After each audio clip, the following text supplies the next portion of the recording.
Les amis, ça y est, doucement mais sûrement, nous sommes en train d'arriver à la fin de cette merveilleuse année 2025. Et comme d'habitude, comme c'est un petit peu la tradition, c'est l'heure de faire le bilan.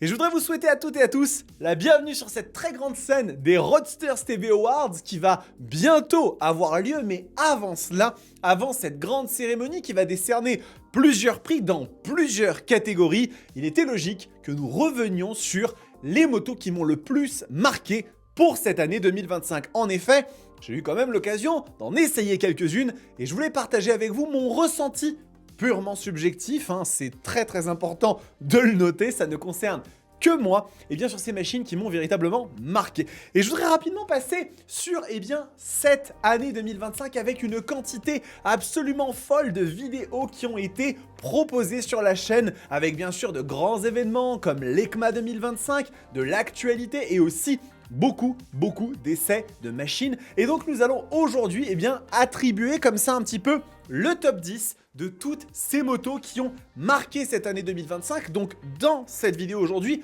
vous n'allez avoir exclusivement que des machines que j'ai testées, des motos que j'ai pu essayer, afin de pouvoir vous en donner un petit peu mon opinion, mon ressenti, qui est toujours, j'estime, assez différent des autres créateurs de contenu, qu'il s'agisse de rédaction ou même de youtubeurs et créateurs. J'ai une vision qui est un petit peu plus, on va dire, utilisateur grand public, quotidien des machines, même si ça n'empêche pas que j'adore les motos très puissantes et très coupleuses, mais je vous donne ma vision, celle qui me correspond, et vous êtes aujourd'hui très nombreux et nombreux à me suivre pour cela, et donc je vous en remercie infiniment. Alors, on va commencer effectivement par une moto qui n'est pas dans le top 10, mais à laquelle je voulais accorder une mention spéciale, et donc elle est un petit peu à la 11e position. Ce n'est pas parce que c'est une mauvaise moto, très loin de là, mais juste parce que en fait, les 10 suivantes ont été trop au-dessus, pour une raison ou pour une autre, à mon opinion. Et donc, voici la toute première machine que je mettrai en 11e position, position d'honneur un petit peu sur ce classement des motos qui m'ont le plus marqué en 2025. Il s'agit de la CF Moto 675 SRR, la sportive mid-size du constructeur chinois qui montre, à mon sens, un véritable tournant pour cette marque et un gain légitime en termes de crédibilité pour une moto qui est équipée d'un moteur maison, un CF Moto qui a décidé de partir sur une solution totalement en interne et qui ont développé une moto à la fois très jolie, très bien équipée avec un comportement qui est très bon, une partie cycle qui est de haute volée et avec un rapport qualité-prix qui est lui aussi assez exceptionnel. La CF Moto 675 SR, c'est une machine que j'ai véritablement beaucoup apprécié et essayé, et vous le savez, je voulais tester sur la chaîne, j'ai eu l'occasion de vous la présenter en long, en large et en travers dans un essai qui a été extrêmement agréable. C'est aussi l'occasion pour moi, ces Roadsters TV Awards et ces vidéos, de remercier les concessions qui nous ont accompagnés. Donc ici en l'occurrence, c'est S-Quad qui nous ont prêté cette superbe machine. Et donc, malgré quelques défauts assez présents, que je ne peux pas nier, comme par exemple ce fameux écran qui affiche les informations quand vous faites des réglages dans les menus et qui du coup enlève tout ce qui est vitesse et compagnie. Bon, j'espère que CF Moto ont eu l'occasion de corriger ça. Mais en entre-temps, ça reste quand même une machine que j'ai pris énormément de plaisir à tester et donc elle avait sa place toute légitime dans ce classement. Mais désormais, maintenant qu'on a fait la petite place d'honneur, on va pouvoir rentrer dans les joyeusetés et le classement va être inauguré par une moto que je n'appréciais pas énormément dans sa version précédente. C'est une machine dont j'ai eu toujours un peu de mal à comprendre le succès, de par à la fois un positionnement que je trouvais assez daté au niveau de la technologie, des équipements, une moto qui était peut-être même un peu lourde, je trouvais, mais qui, surprenamment, était toujours dans le classement des meilleures ventes en France. Et donc, lorsqu'on m'a invité pour tester la nouvelle version, j'y allais un peu, vous savez, avec un pas en avant, un pas en arrière, ce qui était un petit peu logique. Eh bien, cette 10e place, elle est accordée à nul autre que la toute nouvelle Kawasaki Z900 2025, une moto qui a su se frayer doucement mais sûrement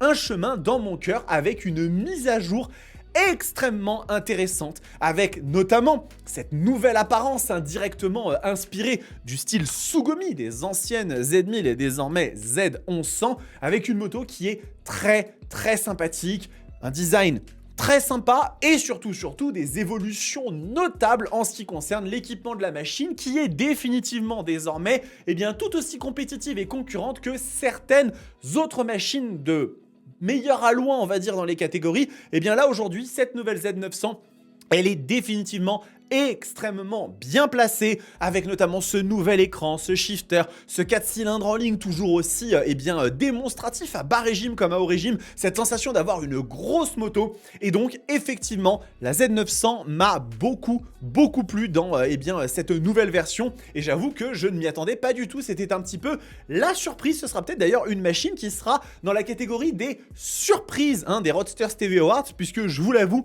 c'est une moto qui m'a énormément fait changer d'avis, on va dire, sur ce que je pensais de la Z9. Et donc, un grand merci encore une fois à Kawasaki France qui m'a invité pour cet événement. Alors, nous allons passer maintenant à la 9e catégorie et à la 9e position. Et là, on change de braquet, on change de catégorie, on change même de continent pour une moto qui, il est vrai, n'est pas du tout dans les machines que j'ai non pas l'habitude de conduire, mais qui font partie de mes préférés. Là, on est vraiment dans un domaine d'un genre de moto pour lequel j'aime toujours autant les essayer, mais c'est pas ma came, c'est pas les machines que je préfère. Et pourtant, Dieu sait que quand j'ai testé cette moto, je me suis dit, mais oui, je comprends. Et elle était, là pour le coup, la reine absolue et presque la seule finalement dans son domaine, tellement elle a éclipsé toutes les autres qui existaient dans cette catégorie il y a encore 10 ans. Et je me suis dit, mais comment ce constructeur va la faire évoluer pour être encore meilleure, encore plus à la hauteur de ce qu'on attend d'elle, elle qui était déjà si parfaite dans tous les domaines. Eh bien, je vous le dis, mesdames et messieurs, la 9e place de ce classement est à attribuer à la BMW R1300 RT. Quelle moto exceptionnelle, mais vraiment quelle moto exceptionnelle. Alors oui, je le sais, on n'est pas dans une machine qui est dotée d'une puissance extraordinaire ou d'un couple qui vous prend aux tripes. Elle en a du couple, mais il est au service de quelque chose d'un peu différent. Mais vraiment, on est sur une machine absolument folle. Et j'ai compris pour quelle raison est-ce que les personnes qui roulent en R1300 RT et en R1250 RT aiment autant cette moto, parce que c'est un confort mêlé à un dynamisme qui sont absolument extraordinaires. Et comme je vous le disais, la 1250 RT, c'est une machine qui a littéralement possédé le segment du touring. Aujourd'hui, c'est quasiment la seule. Tout simplement pourquoi ? Parce que cette moto, elle est tout simplement aujourd'hui la seule représentante de cette catégorie. Les FJR 1300, les GTR 1400, ce sont des machines qui ont complètement disparu. Et on voit arriver des choses potentiellement intéressantes, comme chez MASH, où on avait vu des concepts qui avaient l'air intéressants. CF aussi travaillait sur la fameuse TRG. Mais à l'heure actuelle, cette RT 1300, elle est totalement seule dans sa catégorie. Une moto qui est capable de soutenir à elle seule un segment et de le faire d'une façon absolument exceptionnelle, avec ce bicylindre qui est si extraordinaire, le boxeur remis à jour avec encore plus de couple et toujours plus d'agréments, le confort royal, et puis ces nouvelles technologies, les panneaux déflecteurs, le changement de l'assiette de la machine qui l'a fait passer, selon les journalistes qui sont bien meilleurs que moi et qui ont beaucoup plus de niveau, de transformer d'une machine ultra confort à presque un roadster en termes d'agilité. J'ai trouvé le terme un petit peu fort, mais pourquoi pas. Toujours bien évidemment une capacité d'emport absolument phénoménale pour aller où vous voulez, quand vous voulez. Enfin bref, c'est une moto qui est absolument exceptionnel, et je vous avoue que lorsque je l'ai essayé, je me suis dit oui, je comprends pourquoi cette machine est aussi folle. Et donc même si elle n'est pas dans les catégories de motos que j'ai l'habitude de tester, elle méritait pleinement cette 9e place. Donc bravo à elle, et merci bien sûr à BMW France qui m'a prêté cette machine. BMW France qui risque de revenir un petit peu dans ce classement, mais n'en disons pas plus, gardons le suspense et passons désormais à la 8e place de ce classement. Alors là, on va partir sur, encore une fois, une catégorie que j'ai eu beaucoup plus l'occasion de tester, mais qui n'est elle aussi pas forcément la catégorie vers laquelle je m'orienterais spontanément si je devais acheter une machine, mais dont je reconnais évidemment toutes les qualités. Et alors là, pour le coup, on est sur une catégorie en plein boom, une catégorie de moto dont on a peut-être aujourd'hui le plus grand nombre de modèles existants pour toutes les tailles, toutes les bourses, toutes les inclinations de roulage différents, bien évidemment, je parle des trails. Et dans les trails, il en existe eh bien, des off-road, des routiers, des dynamiques, des moins dynamiques, des tout petits, des très gros. Et celle-ci, c'est peut-être l'une des reines absolues, encore une fois, mais qui était déjà en 2024 une machine dotée d'une technologie complètement dingue qui mettait à l'amende énormément de ses concurrentes et qui a réussi l'exploit pour 2025 de se hisser encore non pas un, non pas deux, mais de très nombreux crans au-dessus. Et je suis véritablement abasourdi par l'expérience que j'ai vécue avec cette machine, malgré encore une fois qu'il ne s'agisse pas d'une moto dans les catégories que j'apprécie le plus. Oui, cette 8e position du classement est dotée à la Yamaha Tracer 9 GT+, qui est, elle aussi, une merveille. C'est une moto absolument exceptionnelle qui a tellement évolué. Yamaha a réussi à lui rajouter tellement de choses pour 2025 que ça en devient quasiment indécent. Enfin, vraiment, cette moto aujourd'hui, je vous l'ai toujours dit, c'est non pas le trail le plus technologique du Japon, c'est la moto la plus technologique du Japon. La moto, tout simplement, il n'y a pas de machine plus techno que la Tracer 9 GT+ aujourd'hui au Japon. Et dans le monde, je pense qu'elle est dans le top 3. Elle est vraiment, vraiment exceptionnelle. Avec cette nouvelle apparence extrêmement controversée, il est vrai, parce qu'on a ces nouveaux phares Matrix LED qui ne plaisent pas à tout le monde, mais en même temps qui sont une innovation, une première mondiale. Ce sont ces feux qui vont s'éclairer en temps réel en fonction des obstacles qui viennent en face. Par exemple, si on a des automobilistes, on a des caméras qui analysent, techno qui vient du monde de la voiture tout simplement. Le nouveau YAMT, la transmission automatisé, qui il est vrai, encore quelques petits couacs, quelques petites évolutions à subir, mais oui, on est sur une révolution encore une fois. Le radar avec le régulateur de vitesse adaptatif, avec le fameux radar à ondes millimétriques qui est capable de mieux fonctionner lorsqu'il y a de la neige, du sable, des conditions un peu adverses.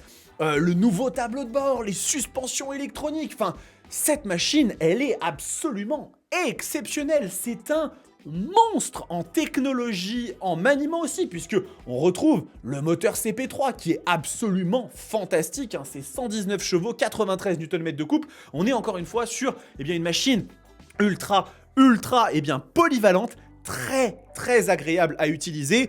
Et je vous l'avoue, encore une fois, je n'ai ici rien à dire sur cette Tracer 9 GT+, j'ai vécu une expérience qui m'a littéralement bluffé et je comprends pourquoi cette moto, elle est aussi appréciée.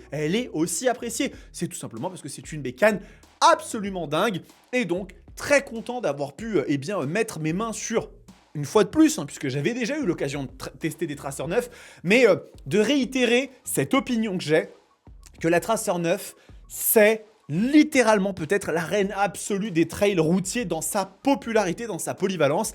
Peut-être pas celle que je préfère personnellement, si je devais préférer un trail, même si c'est pas ma catégorie préférée, mais il est force de reconnaître, de constater que c'est une machine totalement dingue. Et bien évidemment, encore une fois, je remercie Espace Muride pour le prêt de la moto. Espace Muride font tellement partie des meubles que maintenant, des fois j'y pense pas, mais si, un grand merci à eux. Nous arrivons à l'avant-dernière place de la première moitié de ce classement. C'est un petit peu complexe à comprendre, mais on va retourner à une marque dont on a déjà parlé. Et vous allez voir que cette marque va réapparaître à plusieurs reprises dans ce top. Vous vous doutez déjà, je pense, de qui je parle. Et alors là, je rentre dans quelque chose qui est, encore une fois, pas forcément ce que je préfère le plus en termes de moto, mais cette bécane m'a littéralement laissé sans voix, mais vraiment sans voix. J'avais testé sa cousine standard, pour ainsi dire, vous allez comprendre très vite de quoi je parle, et quand je suis monté sur cette version, je me suis dit, mais mon Dieu, comment ils ont pu faire ça, et en même temps, comment ils ont pu faire quelque chose d'aussi bien. Et il est vrai que cette moto n'a rien de surprenant dans son succès, puisque c'est l'une des machines les plus vendues au monde. Et véritablement, elle cristallise aujourd'hui tout le savoir-faire, toutes les connaissances de ce constructeur, et c'est à ce sens peut-être l'une des machines les plus folles qui existent. Mais la voir évoluer encore, la voir atteindre encore de nouveaux sommets dans cette version, j'ai été absolument bluffé encore une fois. La place de ce classement est attribuée à la BMW R1300 GSA, le plus incroyable des chars d'assaut allemands. Que dire? Cette apparence déjà est complètement folle. Vraiment, cette machine, en termes de look, elle est dinguissime. Il n'y a ici aucune volonté de la part de BMW de faire quelque chose de racé, de sportif, aucune ligne fluide sur la moto. C'est des angles partout. C'est carré, c'est massif, c'est allemand. Franchement, c'est allemand. Mais on y trouve une forme de beauté fonctionnelle dans cette machine avec ses différentes couleurs. Moi, j'avais eu l'occasion de tester celle-ci, la triple black, que je trouvais à la fois ultra sobre et très belle.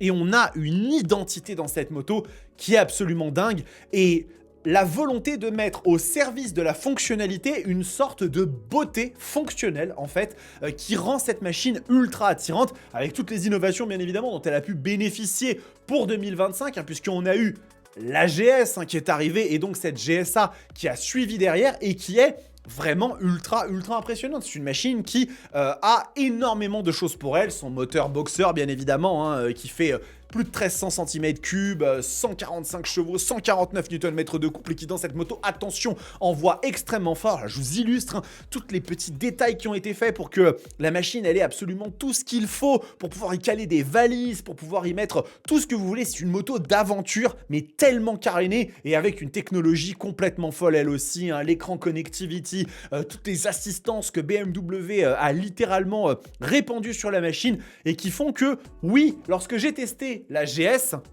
je me suis dit, je comprends pourquoi cette moto elle est aussi populaire, parce que même si ce n'est pas une machine qui moi foncièrement m'attirerait immédiatement pour un achat, elle est si polyvalente et capable de tellement de choses qu'on se dit, ouais, je comprends pourquoi effectivement elle est aussi populaire, elle marche aussi bien, elle se vend aussi bien, malgré qu'elle coûte un prix totalement fou. Donc voilà, je voulais absolument effectivement remettre l'église au centre du village, et malgré qu'effectivement j'achèterais peut-être jamais une GSA, sauf si j'avais plusieurs motos, mais quelle machine exceptionnelle et aussi très originale. C'est ça qui m'a beaucoup plu dans cette moto, c'est qu'elle essaye tellement de sortir des carcans esthétiques qu'on a l'habitude de voir, que ça fait vraiment plaisir. Et donc un grand merci à BMW France pour le prêt de la moto. Ce n'est peut-être pas terminé pour BMW, bref.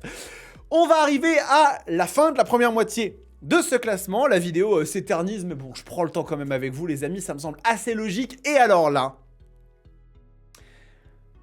non seulement j'ai une chance exceptionnelle, mais en plus de ça, j'ai vécu quelque chose. Pourquoi est-ce que je dis que j'ai une chance exceptionnelle? Tout simplement parce que cette moto, c'est le seul essai qui existe en France sur Internet. J'ai eu beaucoup de chance parce que cette moto, elle est absolument folle, d'une rareté sans pareille, d'un prestige sans pareil, et les personnes qui me l'ont prêté m'ont fait confiance et m'ont fait un énorme honneur. Moi, avec ma chaîne de 50 000 abonnés, ce qui est énormissime pour moi, mais peu finalement à l'échelle de YouTube. Et donc, il y a quelque chose de très symbolique avec cette moto, à la fois par son positionnement à elle, qui est très particulier, mais aussi par ce qu'elle incarne dans son identité, et aussi par ce qu'elle a représenté pour moi lorsque je l'ai testé. Je vous fais pas patienter plus longtemps.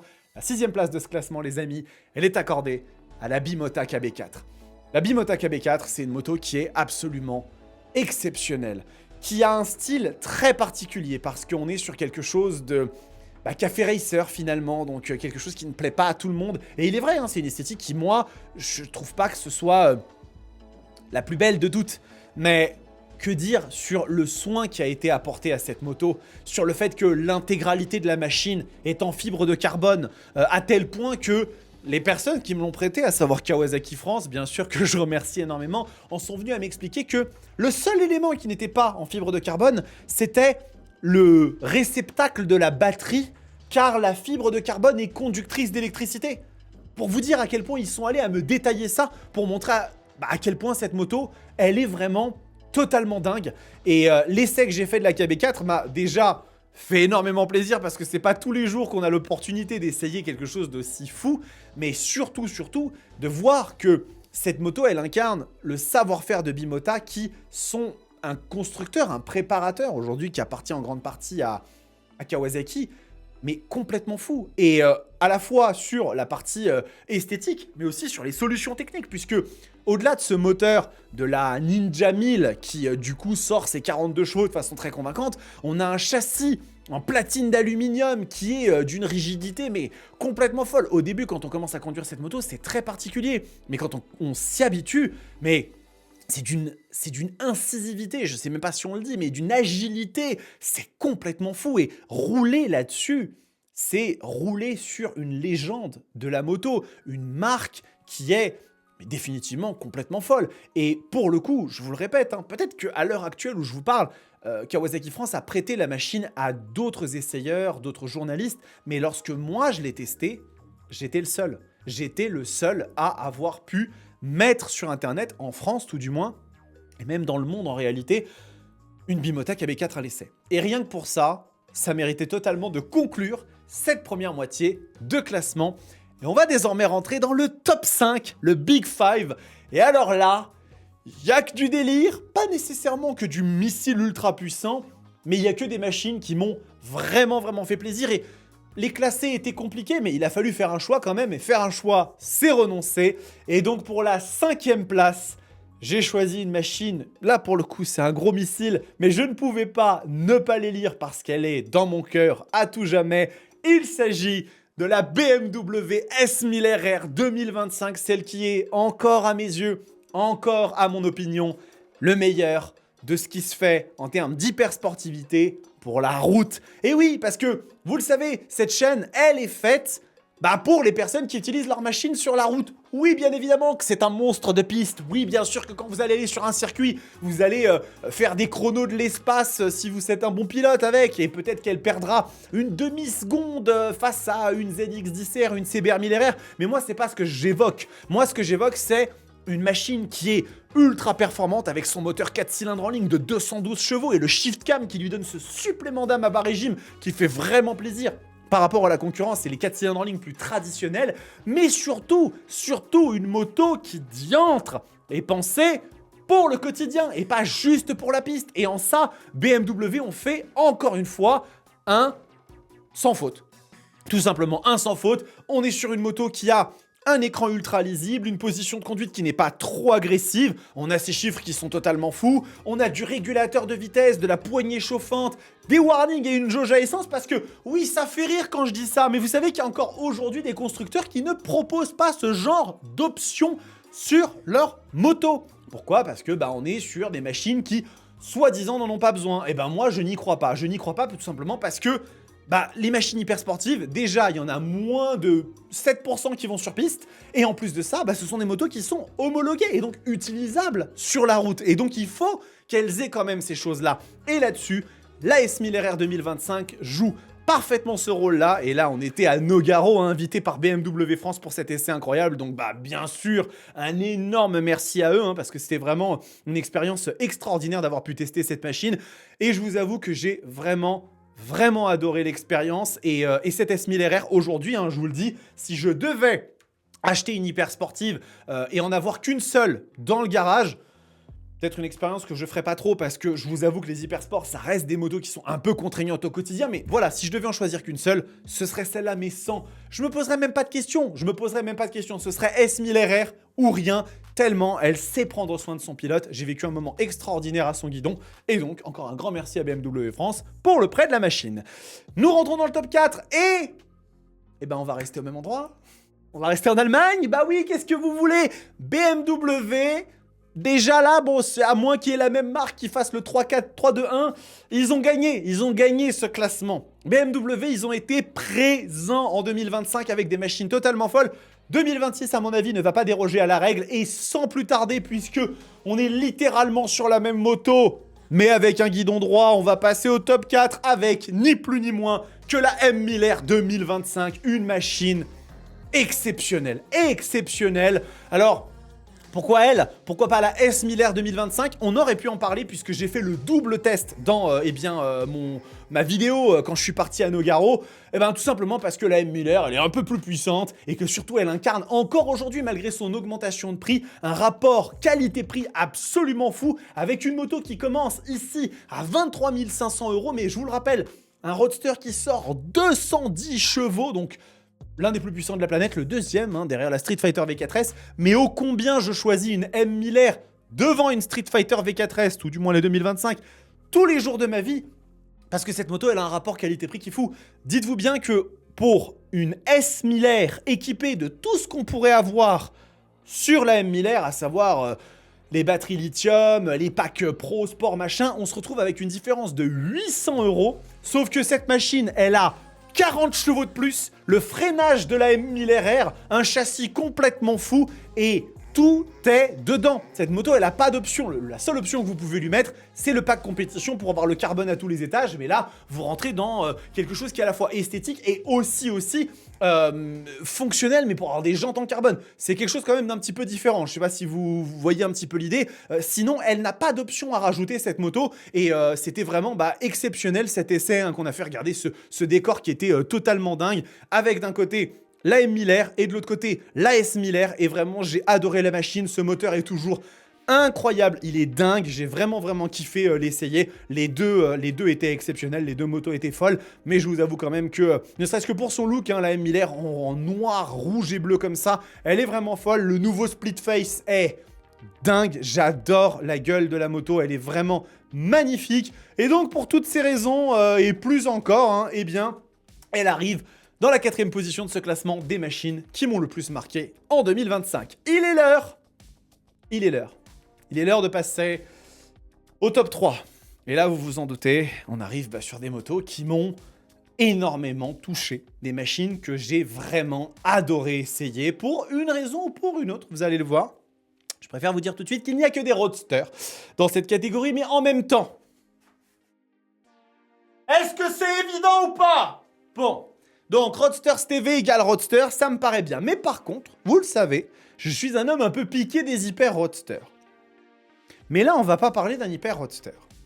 On va parler d'une machine qui, lorsque j'ai eu l'occasion de la tester, je me suis dit waouh, vraiment, ce constructeur légendaire pour ces machines aussi belles que racées, que puissantes, que sportives, que tout ce que vous voulez, a peut-être trouvé le point d'équilibre parfait et vient de donner naissance à sa meilleure machine dans cette catégorie, à savoir celle des roadsters. Et sans plus tarder, voici la moto dont je suis en train de parler. Il s'agit de la nouvelle Ducati Street Fighter V2S. Et oui, cette moto m'a secoué. Non, pourquoi? Non pas par sa puissance absolument démesurée, on est sur une machine qui fait 120 chevaux, mais tout simplement par son équilibre. Son équilibre qui est parfait. Ce nouveau bicylindre le plus léger jamais réalisé par Ducati qui vient se greffer sur la Panigale, la Multistrada, la Desert X bientôt, la Monster, la nouvelle Hypermotard 950, enfin V2 pardon. Et sur cette V2, sur cette Street Fighter V2 S s'il vous plaît, l'équilibre est parfait. Le couple s'en ressent immédiatement, la machine est ultra agréable à conduire, extrêmement légère, avec un design à mourir, suffisamment de technologie et surtout d'aspect pratique pour enfin la rendre intéressante pour une utilisation quotidienne, du motard quotidien, jauge à essence, régulateur de vitesse, poignée chauffante, warning, enfin on a tout ce qu'il faut. BMW, Ducati ont compris ce qu'on voulait et en plus de ça, vous avez une machine qui permet de faire des dingueries absolues sur la route, avec prudence quand même, mais sur la piste, avec une agilité folle, avec une partie cycle totalement dingue, hein, bien sûr, puisqu'on a du All-in, on a du Brembo, et vraiment, cette Street Fighter V2, elle a été pour moi une révélation en me disant, ça y est, Ducati ont fait leur meilleur roadster. Alors que pourtant, vous le savez, hein, si je devais en acheter une, je partirais probablement plus sur une Street Fighter V4S en version 2024, les machines extrêmement chouettes, parce que vraiment, j'adore le caractère de la moto. Mais la Street Fighter V2, dans son approche et dans tout ce qu'elle m'a apporté, elle m'a vraiment donné un autre visage de Ducati que j'ai adoré, que j'ai découvert avec ce nouveau V2. Et vraiment, pour le coup, j'ai rien d'autre à dire. La Panigale est aussi une machine extraordinaire, mais je vous avoue que un peu plus contraignante à utiliser au quotidien de par sa position. Et c'est la raison pour laquelle cette Street Fighter V2 s'est imposée au top 3 des motos que j'ai le plus aimé en 2025. Il n'en reste plus que deux. Et alors là, on rentre bien évidemment à la fois dans de l'objectivement très bon, mais aussi de l'émotionnel. Là, je réfléchis plus uniquement avec le cerveau, je réfléchis avec le cœur, je réfléchis avec les tripes, voilà. Je pense que vous savez de toute façon vers quoi on se dirige, puisque c'est arrivé il n'y a pas longtemps. L'essai est arrivé il n'y a pas longtemps. À la deuxième place de ce classement, les amis, on va retrouver une moto que j'adore. La machine qui encore aujourd'hui a le moteur qui me fait le plus d'effet et que j'ai été ravi de retrouver en 2025 pour un nouveau partenariat. Il s'agit du dernier essai de l'année. Et c'est l'Aprilia Tuono Factory V4 2025. Quel monstre! Quel monstre, quel monstre, quel monstre. Cette moto, encore aujourd'hui, me donne à penser que Aprilia n'a pas pris une ride et continue encore à générer de véritables usines à rêve. Et alors, il y a des choses qu'on pourrait dire sur cette moto. Qu'elle chauffe, qu'elle est très gloutonne au niveau de son moteur. Oui, il existe énormément de choses qui peuvent être un petit peu, on va dire, décevantes sur la Tuono, ou tout du moins, il faut vivre avec ses défauts. Mais ce sont des défauts qui lui donnent un charme fou. Et après, une fois que vous passez au-dessus de ces défauts, vous avez le V4 de Noal, avec la plus belle mélodie qui existe pour n'importe quel type de moteur sur Terre. En tout cas, c'est personnel, je vous l'ai dit, vous êtes chez moi, vous êtes sur ma chaîne, et c'est mon opinion. Et la gueule, même si effectivement je préfère l'ancienne 2020, mais je trouve qu'ils ont vraiment continué à avoir cet ADN. Une machine qui est ultra adaptée pour les grands, je trouve aussi, parce que je me sens bien à l'aise. Alors qu'avec mon 1m89, il y a beaucoup de machines sur lesquelles j'ai souvent les genoux un peu pliés, etc. Et oui, elle a été une vraie surprise, bonne surprise, parce qu'il y avait quand même des trucs qui me gênaient sur les nouvelles versions, avec notamment le fait qu'elle chauffait plus qu'avant. Et je trouve qu'ils ont fait un travail absolument remarquable, même sur cet aspect-là. Ils ont vraiment réussi à pousser les choses pour que la machine soit très agréable à vivre, en tout cas plus qu'elle ne l'était avant. Et puis vous le savez, hein, l'essai a été définitivement révélateur de ça, puisque la machine m'a fait chialer la moitié du tournage, tellement ce moteur continue encore aujourd'hui à me secouer et à me donner des émotions qu'aucune autre moto ne peut me donner, hein. Ça pour le coup, je tiens vraiment à le préciser. La Tuono, c'est une machine qui me donne des émotions qu'aucune autre moto sur Terre n'est capable de me donner. Et pourtant, il y en a des machines que j'adore. Il y en a même des machines qui m'ont fait monter un peu les larmes aux yeux, hein. Quand j'ai essayé la ZH2, je m'en souviens, il y avait eu cette notion. Mais la Tuono, c'est quelque chose de différent. C'est une véritable diva italienne qui ne se livre pas à vous facilement, mais dont je vous invite vraiment à faire l'essai un de ces quatre pour juste vous figurer l'idée de ce que c'est et vous dire c'est totalement différent de tout le reste. C'est un roadster, c'est une naked, c'est une RSV4 sans carénage, il existe d'autres machines comme ça, mais elle possède un truc en plus. Et rien que pour ça, sa place de numéro 2 était garantie depuis bien avant que je sache même que j'allais faire l'essai. Voilà, il ne reste plus qu'une moto. Il reste plus que la reine, celle qui a gagné la catégorie. Je pense que malheureusement, il n'y aura pas de grande surprise si vous me suivez sur la chaîne. Parce que vous le savez, j'en ai parlé en long, en large et en travers depuis qu'elle a croisé ma route. C'est mon nouveau coup de cœur.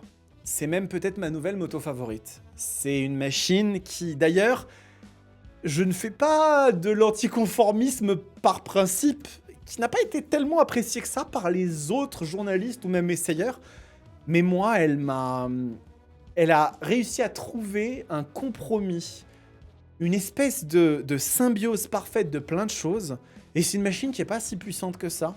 C'est une machine qui n'a pas tant de chevaux que ça. C'est même pas un hyper roadster, hein, pour être assez clair.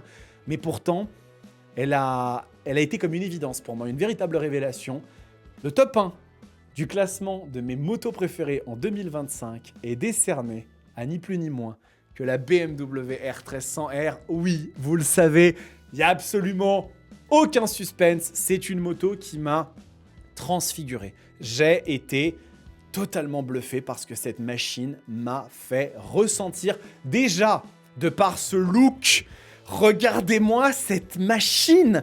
Et vous le savez, hein, moi je suis pas fan, les machines fluides, fines, extrêmement ballerines, je peux trouver ça très beau, hein. Une Panigale 1299, c'est un truc de fou pour moi. Mais j'ai un affect pour les énormes trucs, je ne sais pas si je compense quelque chose, a priori, normalement non, mais le B-King, la ZH2, et là maintenant celle-ci, c'est bien sûr, ce sont des chars d'assaut, mais ce sont des machines qui sont tellement charmante. Et regardez cette version, l'option 719 avec la couleur Kilauea, elle est absolument folle. Elle est dingue. Et bien sûr, l'expérience que j'ai vécue avec la R1300R, elle est aussi poussée et aussi folle que toutes ces caractéristiques qui sont dingo. Déjà, bien évidemment, le moteur, le boxeur de 1300 cm3 qui est venu dans la GS, la GSA et la RT, mais qui, dans cette version, on a l'impression que c'est un autre moteur. Tellement il est violent dans les bas régimes, tellement lorsque vous tournez la poignée, il vous catapulte littéralement. Les couleurs, les finitions, l'échappement, regardez, c'est un échappement d'origine. Cette forme, elle est incroyable. Le monobras est magnifique. Puis derrière, vous avez toute la technologie, toutes les assistances qui rendent la moto dingue. On a un régulateur de vitesse adaptatif sur un super roadster, on va l'appeler comme ça. C'est une machine qui ne fait que 145 chevaux, mais qui est folle. Cette tête de fourche qui fait penser à une Super Duke 1290 V1, ses écopes, ses épaules absolument monstrueuses. Et le confort qui va avec. Alors, j'ai pas pu la tester en NASA. J'aurais aimé la voir en NASA parce que aujourd'hui, je suis sincèrement en train de réfléchir à l'investissement dans une R1300R, mais je la voudrais avec l'ASA. Parce que je voudrais essayer de trouver ce confluent entre la violence et la monstruosité d'une machine qui a au moins le couple d'un hyper roadster. Je vous rappelle quand même qu'elle fait 149 Nm de couple, c'est plus qu'une Super Duke 1390. Et le confort presque d'un trail ou d'une machine touring. Et je trouve ça complètement fou dans une moto qui reste très agile, très facile à emmener. Donc je suis en train de réfléchir et surtout de discuter avec BMW France parce que j'aimerais vraiment que la R1300R devienne le nouvel emblème de la Roadsters TV. Vous le savez, actuellement, je n'ai pas de moto personnelle. C'est aussi une question financière. Mais les choses sont en train de s'améliorer et j'espère vraiment pouvoir vous proposer ça. Et donc, effectivement, ouais, cette R1300R, il n'y a pas à douter. C'est la machine que j'ai le plus aimée en 2025 et c'est une moto qui m'a beaucoup impressionné. Peut-être une de celles que j'ai le plus aimée dans les 5 dernières années, tellement elle a mélangé un nombre de choses que je trouve géniales. Donc voilà, il s'agit ni plus ni moins du top 10 de mes motos favorites en 2025. Les amis, n'hésitez pas à me dire en commentaire ce que vous pensez de ce top et vous, quel est votre top? Votre top 3, votre top 5, ce que vous aurez envie de taper bien sûr. Je tiens quand même à vous remercier énormément pour tout le soutien que vous m'avez apporté. J'irai un peu plus loin dans le soutien lorsqu'on fera les Roadsters TV Awards qui sortiront demain normalement. Mais là, je voulais vraiment vous marquer ma reconnaissance. Et cette année 2025 était dingue. L'année 2026 va être encore plus folle. On a énormément de choses qui s'annoncent à la fois ultra intéressante et passionnante dans le monde de la moto, mais aussi sur la chaîne. Donc c'est le meilleur moment de s'abonner si vous ne l'avez pas encore fait. Et en attendant les amis, merci à vous pour votre présence. On se retrouve très vite pour la suite des événements. C'est pas fini, il y a encore beaucoup de trucs à faire en cette fin d'année 2025. Prenez soin de vous, kiffez vos bécanes. Ciao!